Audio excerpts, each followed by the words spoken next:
हा अवनी इकडे मधला तीर्थखांब, याचा दुसरं नाव आहे विजयस्तंभ. विजयस्तंभ हे नाव का मिळालं तर इथं चालेमान शकेचा राजवाडा होता, त्यांचं हे राज्य होतं. तर त्यांनी पराक्रम करून जग जिंकलं होतं, तर त्याच्या तीर्थार्थ त्यांनी हा तीर्थखांब म्हणजेच विजयस्तंभ बांधला. याचं वैशिष्ट्य म्हणजे याचे 3 भाग आहेत. 3 भाग म्हणजे खालचा जो भाग आहे तो बघा तिथे दिसतो, तर तो भाग आहे भूलोक, पाताळयोग, पाताळ. मधला जो दगड आहे खालून मधला, तो मधला जो आहे तो पृथ्वीलोक, आणि त्याच्यावरती जो भाग आहे तो हा तिसरा थर जो आहे तो स्वर्गलोक. त्याप्रमाणे खाली भूलोकामध्ये जे आपले सहचारणी आहेत ते सगळे तिथं देवदेवता हे तुम्हाला तिथं दिसतात.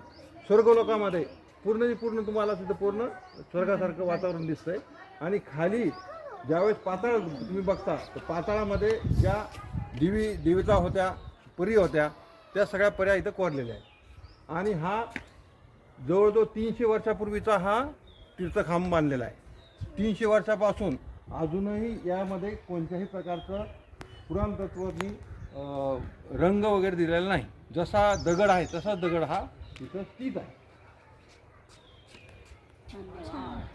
फोटो काढा.